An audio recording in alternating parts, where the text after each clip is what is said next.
What's up? Welcome back to the Real Raw Real. How y'all doing? Doing? Today we're gonna go about getting to know our host, and we are focusing on Stephanie today. All right, so our three in the house, Steph, Brandi, how you doing? Doing. I'm here, girlfriend. Doing good. Hey, all right, and how is your Sunday going so far? Not bad. All right. Okay, so we're gonna hop right into it. You guys ready for this? Yeah, let's go. Let's get to know Steph. Hey, Enigma of listen. the crew.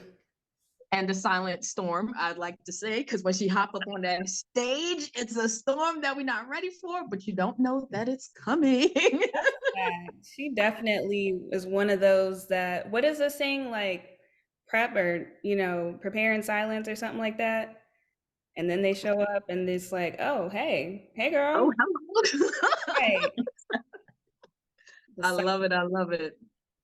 All right, so let's get going. Yeah. So we want to know, first of all, just introduce yourself again. You could tell us a little bit about your background if you want to throw that in there, because we always got to represent.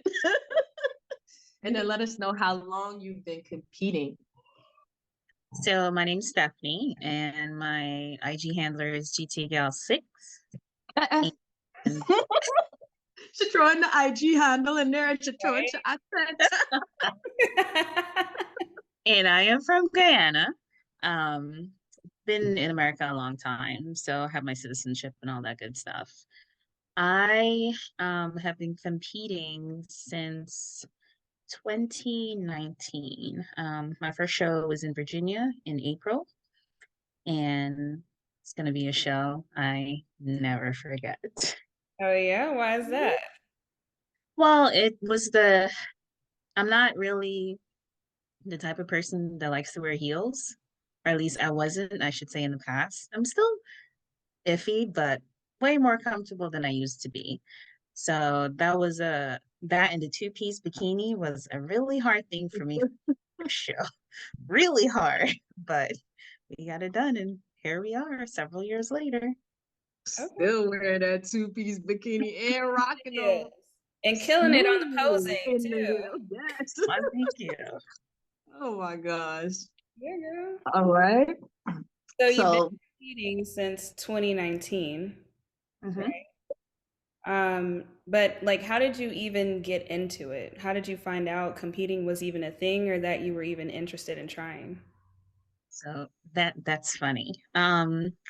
So I joined a gym because I was kind of feeling stressed, and the gym offered a trainer. So I worked with a trainer for a while, and there would always be this one lady in the gym, and she just looked so good.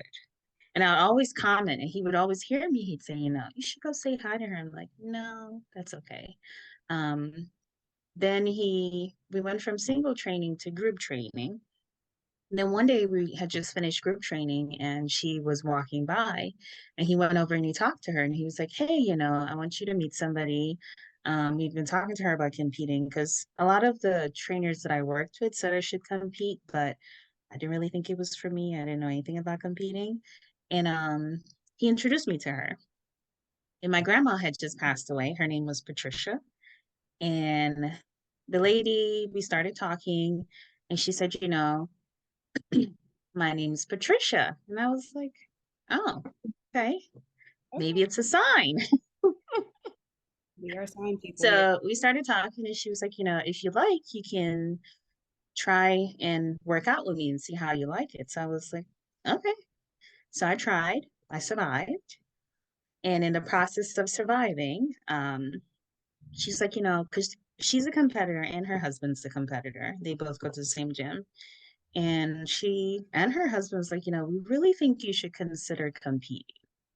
And they kind of laid a foundation. They took me to competitions, like local competitions. So I went to NPC competitions and I went to IFBB Pro competitions. So I can kind of see the difference. And they would kind of walk me through each class, what they were looking for. Is that something you're interested in? And kind of talk me through it. And then December of 2018, the husband was like, okay, we're doing a show in April. No questions asked. Everybody sign up for the show. We're all doing it. So I was No like, choice. Right. okay, so I'm doing a show in April. But it was definitely good motivation. And up to this day, I still work out with them sometimes and I see them in the gym all the time. And everybody at the gym swears that they're my parents. Their daughter has allowed me to call them mom and dad. So when people ask, oh, how's your mother? How's your dad? They're doing good. They're good. They're good. You're right. Like, cool. Keep it moving. That's like beautiful beginnings though. Like I love how they kind of like you said, laid the foundation and then they introduce you to everything slowly. And then he gave me no choice at the end. Right. Yeah. Like, It's like boom, you you're guys are doing it. taking too long. We're doing this. Come Right. on. Yeah. You know, so it was like a healthy push because Yeah. look at you Right. now, look at where you are. But just the way that it all came about, it was so like progressive. You didn't just hop in there, which is okay too. But Yeah. you know, that journey is a different type of journey that you don't always hear like all competitors talk about. So I think that's really cool that they were able to do that for you and start you off on that like very positive track into the game I Indeed. think onto that the stage. definitely So helped. I'm like, And that's really cool.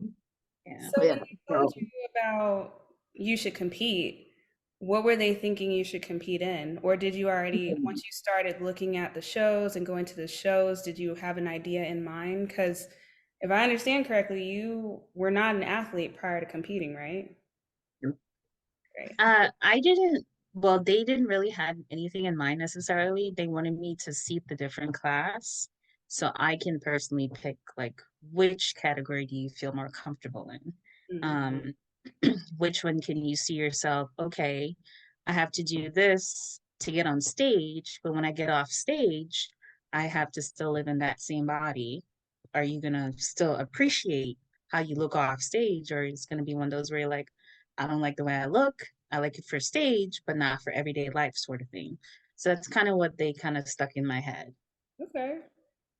That's that's really cool. that's actually a really valid point. It's like, are you going to be okay with how you look outside of that?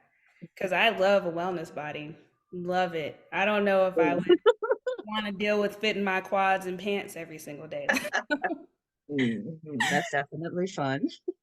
But they didn't have It is wellness, beautiful. And I always look like, man, that's some work. Then I look at my legs, I'm like, man, that's some work. right? Right, girl, a thing. But they didn't have wellness when you started anyway, right? So was it No, kinda I, like the default closest thing for you? well, if I'm being honest, my goal was to do the one that you didn't have to wear heels. And then I saw what they had to do, and I was like, no, I can't do that. What is the next best thing that I can do? So then I was like, I don't know if I can do bikini. It's very like sexy. I don't know if I can do that. How about figure? And then they were like, you'd have to wait a lot longer to kind of grow into figure. And I was like, well, I guess I can try bikini and see how it goes. Mm. So I ended up in bikini. And then wellness came out. They started talking about wellness like the end of 2019, beginning of 2020. And that's when it came out, and I switched from bikini to wellness because in bikini, I literally had to atrophy my legs. I hadn't done legs in 5, 6 months. I couldn't do legs. Just had to let it all atrophy. And I that's wild. Like the genetics is crazy. I'm like, girl, you ain't do nothing. Like I know they had you running down, like running around the road in Ghana or something. Like, how is it that you didn't do anything, but also didn't have to really touch your legs? Like, what were right, you doing? for not being Just cardio. Yeah, just cardio. wow. Wow. I had no idea. I never knew that till just now. Today years old. Today, years old. I'm dead. Wow, that's crazy. So did they train you for the competition or for your first competition, or did you find a coach? Like, how did that go? So I got a coach, and she did mostly my meal prep and posing, along with Shawn, soup maker. And actually, Shawn did most of the posing. Coach, I would just kind of like send videos. This is where I'm at. This is how I'm doing. And the couple would train me. We would do workouts to kind of more geared towards bikini. And then coach would be like, okay, you need to stop doing legs. Like, done. Don't touch legs again. Just do cardio. And yeah, that's where we ended up. Just out of curiosity, what was your favorite parts to work during that time? Let me find out. I mean, it definitely helped me grow my upper body, that's for sure. Mhm. But I definitely struggled with the not doing lower body because lower body. So it was definitely a struggle. So how far into it did you get before they said, "All right, you got to chill with the legs," or was it like Um, immediate, like no it go? was more immediate. When I started, technically started prep like I guess beginning of December maybe. Found my coach. I was with my coach for I believe about 13 weeks.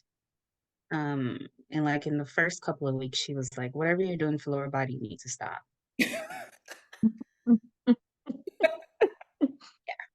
Growing, or were they just not coming down? Well, they were too big. So she wanted them to come down. So she was like, we're not doing any more lower body workouts. You're just gonna do lower body cardio. That's it. Okay. It's wild how it's like not a trouble or a problem, but I'm going to use those words. It's wild how that's a problem to have, but Yeah. it's like such an amazing problem Right? for, Uh-huh. I'm like, come on, baby, grow. Right. They Shoot. not moving, but yeah, here you go. No, you better stop, cut it. You cannot touch those. It was sad, but yeah, did what I had to do.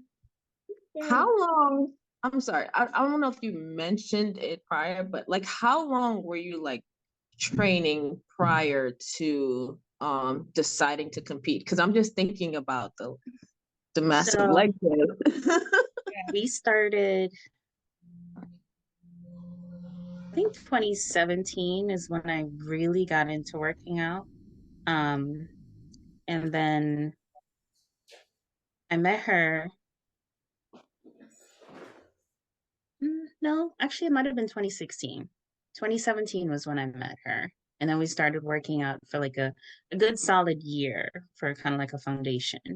And that's when they really started introducing me and, hey, you should look this up online, look into this federation, that sort of thing. So for about a good year and a half before we decided. So just to keep it simple, it was like, yeah, okay, 2017, you were like a lifestyle client, then it transitioned to you should consider this. Yeah, So a year and a half of training, and then what you said 2019 is when consistent you actually, training. yeah, 2019 is when you actually got on stage. All right, so you definitely did a lot of like building during that time for sure. Yeah, And your first show was what? Was it MPC? Was it OCB? it was NPC. I never did any other organization. Okay. Did you consider, or did you even know about it? I knew about it, but I just preferred NPC.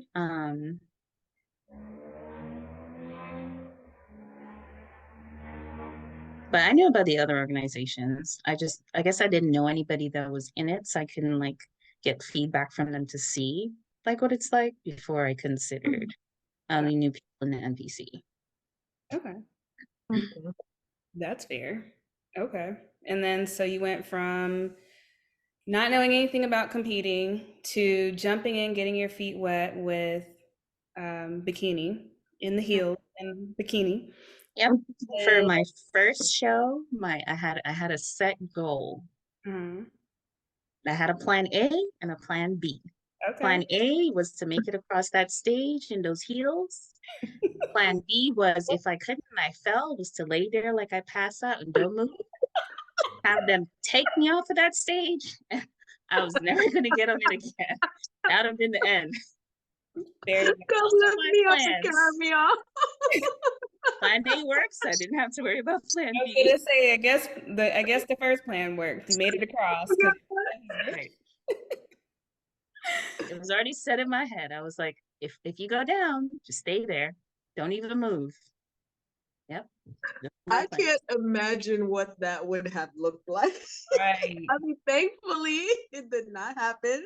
But if you laid there on that stage, not moving, I they would have wasn't gonna called get the up. ambulance or something. She said I was not gonna get up. Nope. Oh, no. Over there. Oh my God. That would have had me crying. For sure. After we made sure you were okay, for real, for real. Yes. I don't know. I've probably been crying before. Like, what's going on? Like, if they got up and said she's okay, but she still wasn't moving, I'm sorry. Dang. In the back, cracking. Those are my plans. That's All fair. right.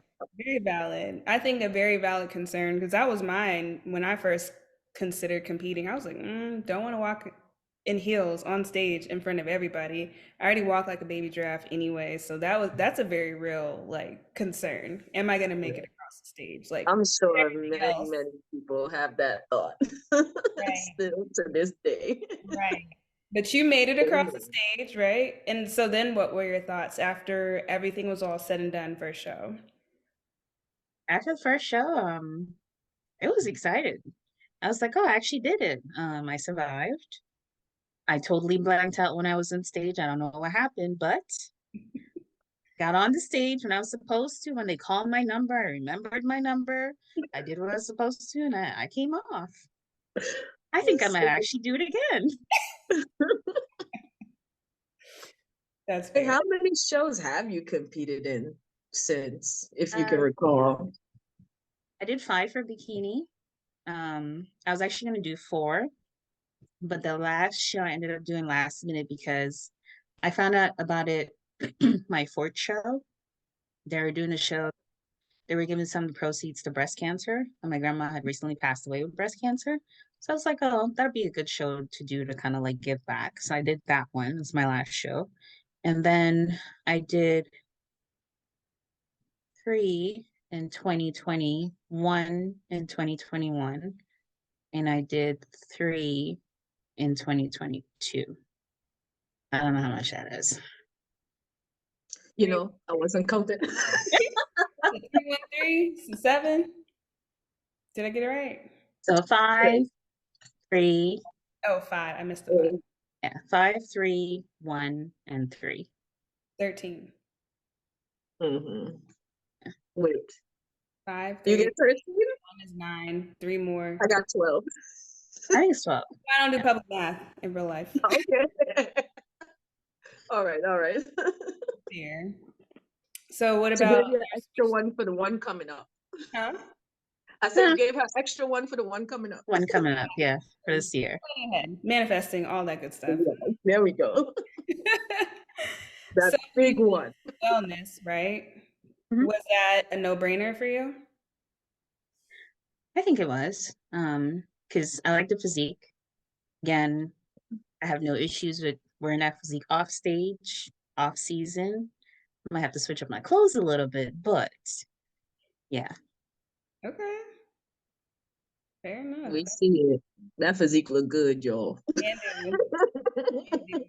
I'm Like, trying to get some Steph game. right. We gotta show, well, if you're okay with it, the Steph I met as a bikini competitor at Shawn's Couture, Definitely. 2023 Steph. I can't wait to see what y'all unpack with that. 75? Right. She's coming with it, y'all. She's coming with the heat for For sure. sure. Yeah. All right, so we're gonna get into a little bit of the real life, stuff off stage. So we want to get into that. So if you could just, let us know a little bit about what you do when you're not. Actually, let me not say not competing because that doesn't even make sense. What you do behind the scenes, what you do in real life every day. So when it comes to your career and everything, share that with us. So I'm actually an occupational therapist, and I work for a hospital, which we consider like an acute care facility. And all that basically means is that people are just there for like a short-term period of time for it to get their diagnosis stable and then to transition them out either to another facility or wherever they need to go to kind of like progress their care. So from a therapy standpoint, it's basically about improving quality of life because at the end of the day, we all have issues. There's certain things that I might be able to do that you might not be able to do theoretically, but how can I get the other person just because they don't have the skills? How we integrate that and to get them to be able to complete the same task, but just adapt it for them to be able to do it differently. So we look a lot at getting people rehabilitated and getting them back into the community so that they can be more functional. They can return to their jobs, get them in a better situation. If they're having like a lot of issues at home, their family's caring for them, so that we can get them to a safe discharge, is what they like to call it. That's what I basically do. Okay. How different is that from physical therapy? I mean, are these patients of y'all's, are they coming out of surgery and you help them with rehabilitation? Are they coming out of like just a general injury? Like where's that line drawn? So, from the acute care standpoint, it's very integrated. So, there can be people from like all ages, all stages. It can be a trauma patient that just had a car accident. They're coming in. It can be a gunshot patient. It can be a patient that had a fall at home or a fall outside in the community. It can be a patient that was neglected at home. They're trying to figure out, what's the next step, what skills they have, and what environment they need to place them into. So it varies. OTs and PTs, we kind of work hand in hand in the situation. From the acute care standpoint, the PTs more so look at the individuals like their gait, their mobility, how safe are they to be able to like navigate steps and navigate their home. But on both of our platforms, we also look at mobility, but we just look at it differently. We both look at cognition. Do they have the skills to function the way they need to once they transition back? And we more so from an OT standpoint try to look at their like self-care skills, executive functions. Can they do A, B, and C? You know, what is their job? What skills do they need to return back to their job? If they're living alone, what skills do they need to transition back to living at home? They need to pay their bills, they need to care for themselves, care for them homes. Do they have the cognition enough to safely drive and navigate the community? So it all depends on what the patient's needs are, but there is a lot of crossover between the two disciplines in the hospital. Okay. That sounds interesting, especially when you say like trauma patients or gunshot patients and all of the things. Have you seen it all? Would you say that? Yeah, I I would was say. gonna, I was gonna say if you're like kind of allowed to say because I'm not sure based on how it's worded, but like what is the most um difficult or maybe what's a scenario that you dealt with that you would deem as difficult or challenging, especially when you're on or when you have been on prep, if you can recall anything, if you're allowed to share that. Well, whether I'm on prep or not, but especially when I'm on prep, it's always difficult when you get a patient that's difficult.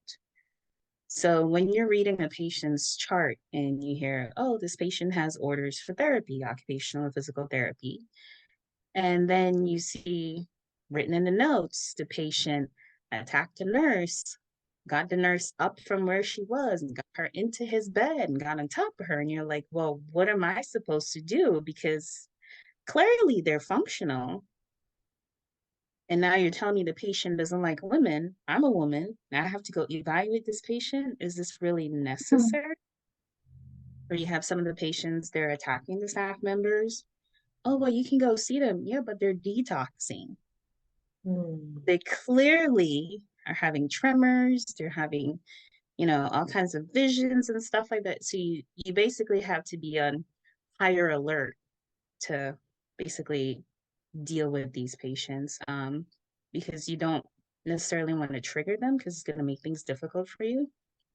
Just like some of the patients that are on the heavier side, I've had up to, I think, a 600-pound patient. When you're on prep and you have to move these heavier patients that really can't help you, it really takes a lot of energy out of you. So that's where you have to kind of depend on your other coworkers to kind of work as a team to get things done, because not only is it safer, but it also helps to kind of conserve a little bit more energy to get things done. Mhm. Oh, I'm sorry. Like that's That. wild. I can't imagine lifting 600 pounds of anything in the throes of prep. And you do it like it seems effortlessly. Because again, we see Steph, we see her occasionally on the media in the gym or what have you. And then the next thing we know, she's on stage looking like phenomenal. Would never Mhm. know that you have to deal with any of that. So, um, how do you push through, like, especially dealing with those patients or the difficult patients or the heavy patients or even coworkers? Like, how is it working in a hospital setting and how does your mindset shift if it shifts at all when you're in prep? I think the gym definitely helps because it, like I said, it helps like relieve some of the stress.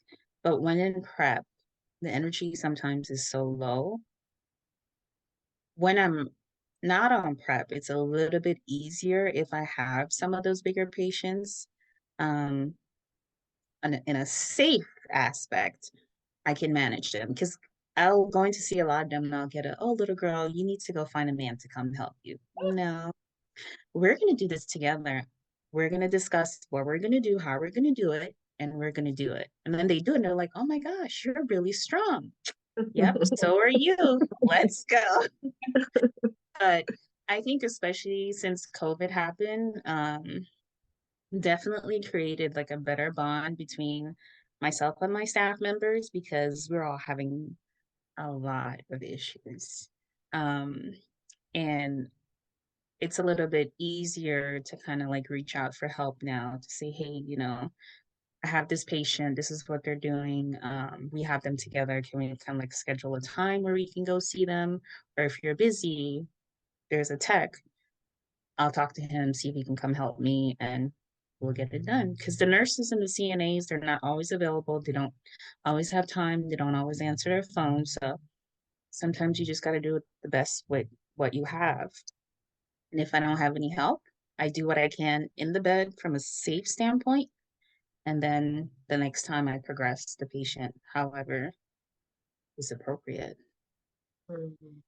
That's wild. Yeah. It's That's interesting how you mentioned, through COVID. I mean, I guess for many, it kind of assisted in that area and, creating better bonds, I should say, kind of like what you just mentioned. And I'm grateful that that like happened for you guys so that you can depend on them and reach out to them more and they and vice versa can do that for you. So that's great. I didn't have a question there. It was just, just realization how it impacts or impacted everyone in multiple areas in different ways. So that was really cool that you shared that.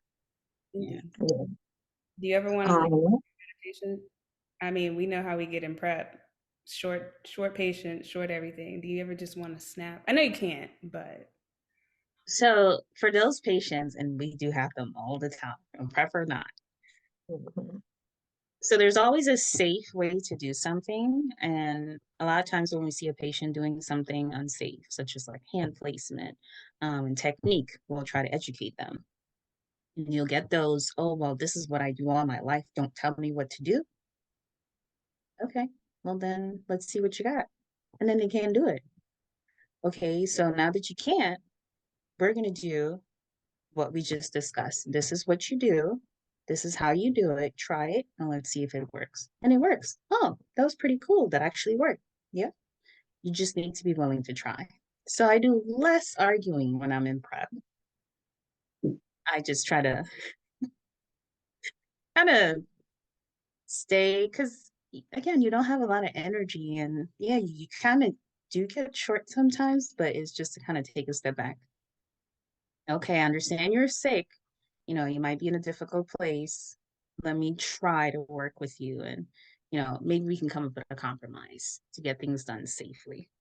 And that usually works. If not, then if this session is really unsafe and I cannot convince them, then I tell them, well, I'm just not going to work with you today.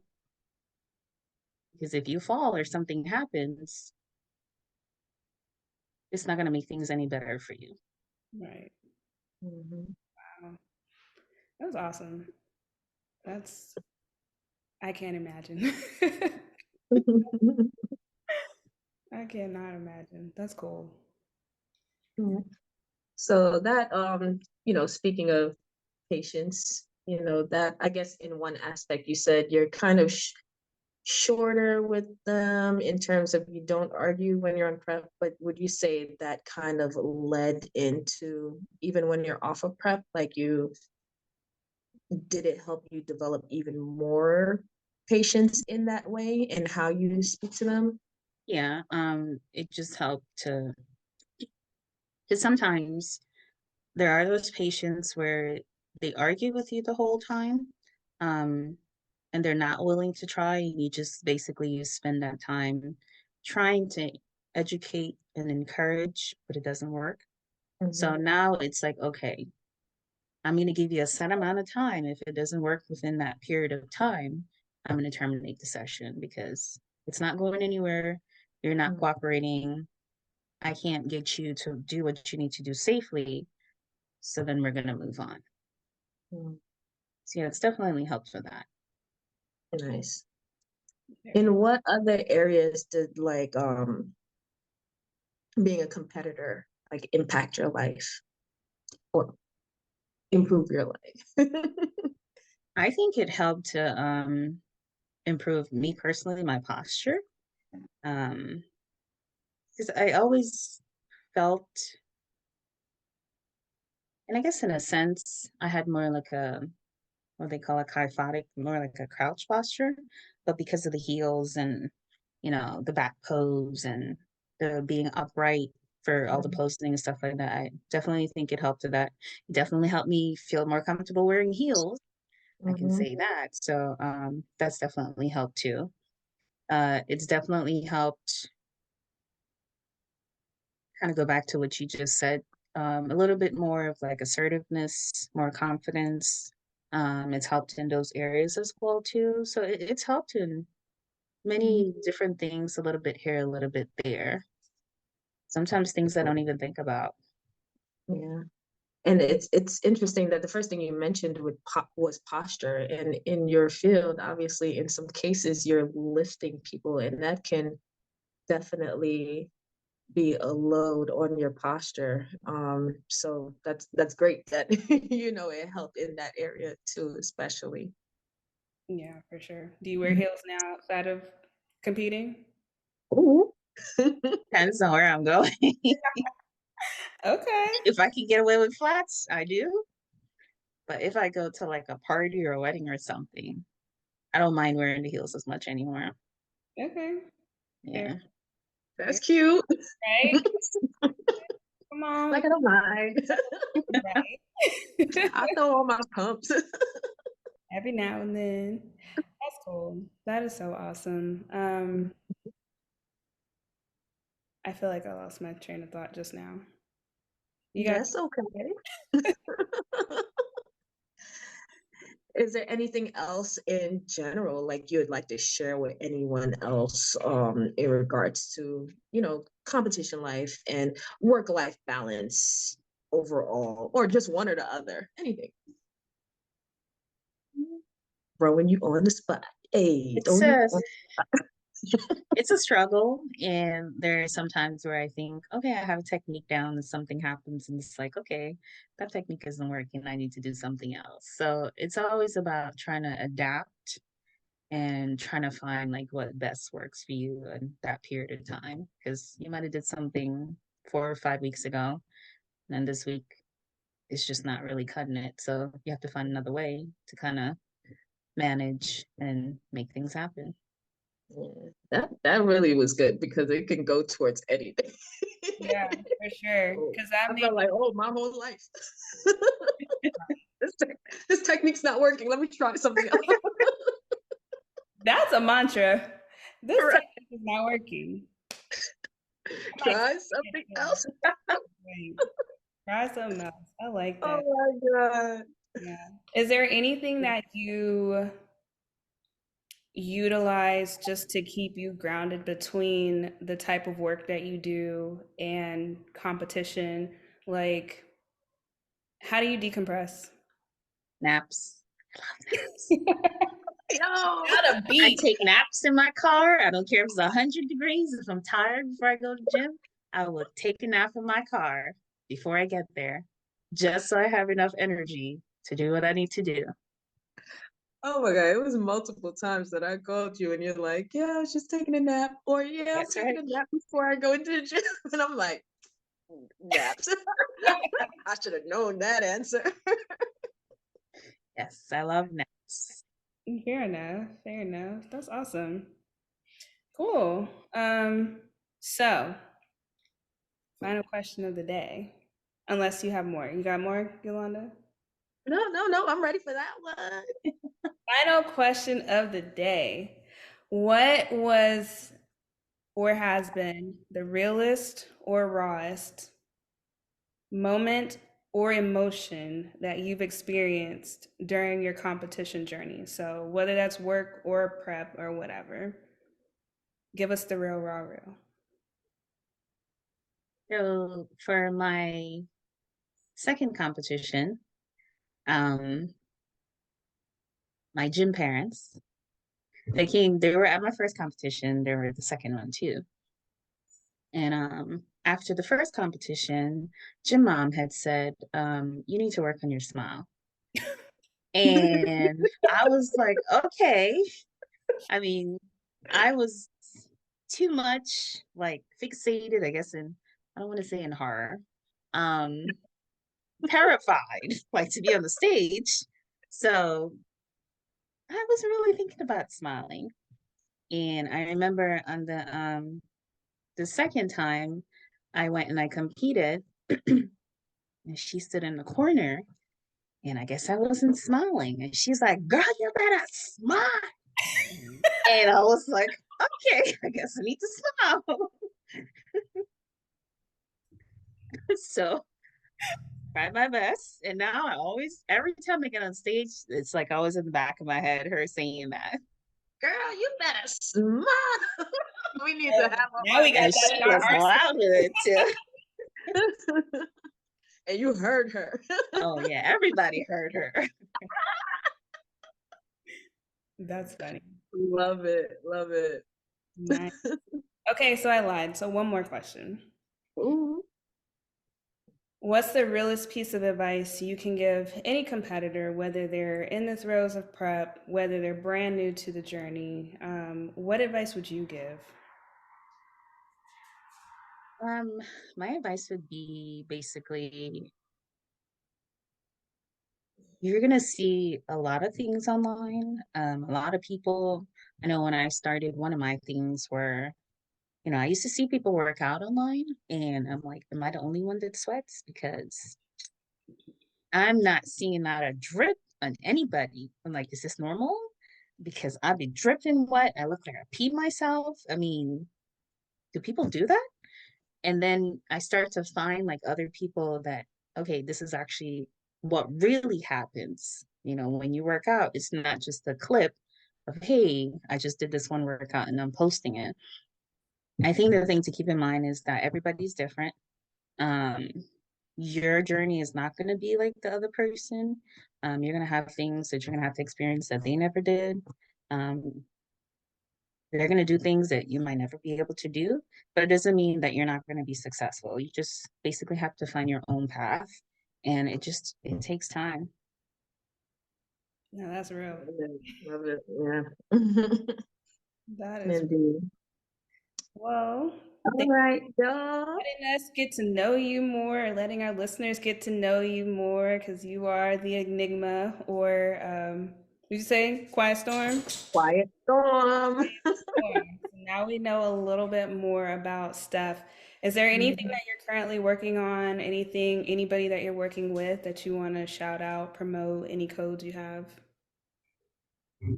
So I actually just started working with Power Lift. Okay. It's a protein infused water, and we just started talking about it. So I'm still kind of getting to know a little bit more about the company and what they stand for and what they would like for us to do. And then I'm also working with, I don't know if you can see it, but it's a brand called Astoria. Um, Pretty cool brand. They have some really nice stuff. I'm looking forward to continue working with them. I have two other people that I'm working with, Iron Grind and also Last Set Co. So I'm excited. This is going to be my first year where I'm going to try. Well, each year I do try to be a little bit more outside my comfort zone to try something new. So I'm going to see where this takes me. Okay. Doing great, girl. Congrats on all of those. Sure. Yeah. How can we find some protein water, some Astoria? So I am going to be putting the links on my IG account, again, GTGal6, and it's going to have how to reach out to them or purchase from the Have your codes in there. Mhm. All Okay. Actually right. set it up, Yolanda. Hey, we Progress getting it It already. only done. took me several months. That's okay. That's okay. All things in the right time, and that was the right time for you. So let's get it. Yes, indeed. And we'll also link Mhm. all of Steph's partnerships in the show notes so that if you are interested in the protein water, the Storia, the Last Set Co., and I feel like you mentioned Iron grind. Iron Grind, we will put those in there so that y'all can check them out too. All right. Absolutely. All right, guys, that is a wrap. We got to know Steph today. Thank you guys for joining us. The real, raw, real. I said it right. R3, and tune in again. R3 We for will short. continue. Yes, we will continue to Yeah. share who we are with y'all so that as we embark on this journey together, you'll know who's talking and what we're about. And we will dive right into another host. So stick with us. Stick with us, y'all. We'll see you on the next pod. All right. Bye.